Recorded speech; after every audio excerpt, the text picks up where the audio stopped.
So నా ఉద్దేశంలో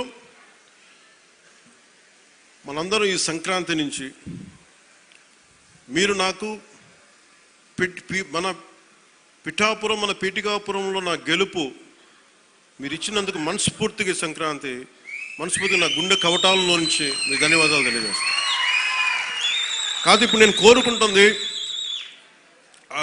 bridge ఇబ్బంది, అక్కడ ట్రైన్ వెళ్తా ఉంది, ఓవర్ బ్రిడ్జ్ కావాలన్నా దాని గురించి కూడా మాట్లాడుతున్నాం. అలాగే ఉప్పాడ తీర ప్రాంత రక్షణ నేను మాటిచ్చాను మత్స్యకారు సోదరులకి నిలబడతానని, దానికి అనుగుణంగా ప్రణాళిక మొదలుపెట్టాం. అలాగే ప్రతి ఒక్క పారిశ్రామికవేత్తలు అందరితో కలిసి పిఠాపురం అభివృద్ధిలో భాగస్వామ్యులుగా అమ్మని చెప్తున్నాం. నేను మీ నుంచి కోరుకుంటుంది ఇది భారతదేశానికి చాలా కీలకమే. పీఠికాపురం శక్తిపీఠం, శ్రీపాద శ్రీవల్లభుడు వెలిసింది. ఇక్కడ వారి ఆధ్యాత్మికంగా వాళ్ళు ఎంచుకున్నారు. ఇది నేను నిజంగా చెప్పాలి, నేను రాజకీయాల్లోకి రావాలనుకోలే, సినిమాల్లోకి రావాలనుకోలే, పోటీ చేయాలనుకోలే. అలాంటిది పిఠాపురంలో రావాలని అసలు ఏం అనుకోలేదు. అది భగవంతుడి సంకల్పం, నేను తీసుకురాబడ్డాను ఇక్కడికి, గురువుల సంకల్పం. సో నేను నా ఆఖరి శ్వాస వరకు నేను మీకోసం పనిచేస్తాను. అది అధికారంతో సంబంధం లేదు, దానికి మీరు ఆశీస్సులు ఇవ్వండి. నేను ఒకటే కోరుకుంటుంది, మతం పేరుతో కానీ కులం పేరుతో కానీ వర్గాల పేరు మీద కానీ గొడవలు తీసుకొచ్చే వాళ్ళని మటుకు మీరు వారికి మీరే బాధ్యతను తెలియచేయాలి. ఎందుకంటే మీకు ఇందాక చెప్పినట్టుగా ఒకటి విడగొట్టేయడం చాలా చాలా తేలిక మనుషుల్ని. ఈ రోజున మనం మాట్లాడుకోవాల్సిన రైతాంగం గురించి గౌరవ మంత్రివర్యులు civil supplies minister Nadendla Manohar గారు ఆధ్వర్యంలో గౌరవ ముఖ్యమంత్రి శ్రీ నారా చంద్రబాబు నాయుడు గారి నేను చాలాసార్లు సందర్భాలు చెప్పాను, ఆయన అనుభవం చాలా అవసరం అని. సో మనందరం ఒక ప్రయాణం చేశాం.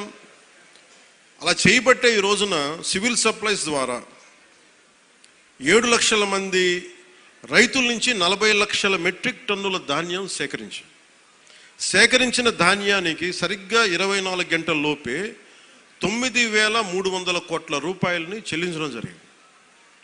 ఇది ఎక్కడైనా సరే మీరు గత ప్రభుత్వంలో ఎంతసేపు దేహి అంటే ప్రోయాక్టివ్ గవర్నమెంట్, నారా చంద్రబాబు నాయకత్వంలో ప్రోయాక్టివ్ గవర్నమెంట్ అంటే ఇంతమంది సమిష్టిగా కలిసి కృషి చేస్తేనే ఈ రోజున ఇంత అద్భుతంగా జరుగుతుంది.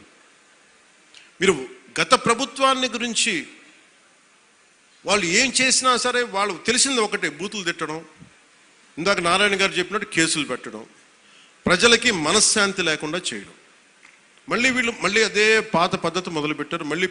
మళ్ళీ పిఠాపురంలో గతం ఎన్నడూ లేని విధంగా మళ్ళీ మీరు స్టార్ట్ చేశారు.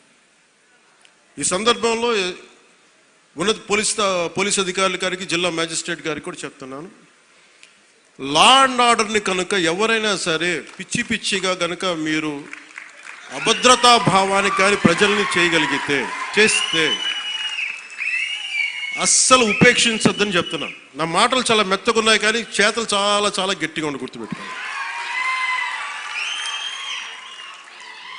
ఇది మిడీవల్ పీరియడ్ కాదు కాబట్టి నా మాటలు చాలా నియంత్రణతో ఉన్నాయి, చేతలు చాలా చాలా గట్టిగా ఉండి గుర్తుపెట్టుకోండి. ఎందుకని మీరు రాజకీయ పరంగా ఏదైనా చేద్దామంటే సంతోషం, అది మీరు ఒక విమర్శ చేయండి, ఇక్కడ అభివృద్ధి బాగలేదు ఇంకోటి బాగలేదు, కానీ మీరు కులాల మధ్య మతాల మధ్య గొడవ పెట్టేద్దాం అనుకుంటే వాటిని మెటుకు నేను వ్యక్తిగతంగా చాలా పర్సనల్గా తీసుకుంటాను. ఎందుకంటే I believe firmly in the foundations of our constitution. నేను రూల్నే మాట్లాడతా, రూల్నే అప్లై చేస్తా. అది దయచేసి ఉన్నతాధికారులందరూ, అది మీరు కలెక్టర్ గారు కావచ్చు, ఎస్పీ గారు కావచ్చు, మీరు ప్లీజ్ అది మీరు చాలా ఫర్మ్గా అప్లై చేయండి. అది నేను స్వయాన ముఖ్యమంత్రి గారే మేము తప్పు చేసినా మాకు కూడా అప్లై చేయండి అని మేము శాసనసభలో చెప్పి we are bounded by the word. అందుకని ఎవ్వరు కూడా వ్యవస్థకు అతీతులు కాదు, నాతో సహా. అందుకని దాని దృష్టిలో మేము వ్యవస్థకు లోబడి ఉంటాం, మేము వ్యవస్థకు లోబడి రెచ్చగొడతామంటే దానిని ఎలా హ్యాండిల్ చేయాలో, ఎందుకంటే అక్కడ దాకా దృష్టి పెట్టలే. చాలా సంయమనంతో ఉన్నాను నేను. మీరు పిఠాపురంకు వచ్చి గొడవలు పెడదామంటే నేను ఇక్కడ కూర్చొని మొత్తం ఏరేస్తాను, అందరిని గుర్తుపెట్టుకోండి. అక్కడ దాకా తీసుకురావద్దు. తల్లి బిడ్డ న్యాయంగా పోదాం, తల్లి బిడ్డ న్యాయంగా పోదాం. మీరు ఒక మాట అనండి, నేను తీసుకుంటా. కానీ మీరు నన్నన్నా పర్లా, పార్టీనన్నా నేను భరిస్తాను. కానీ ప్రజల మధ్య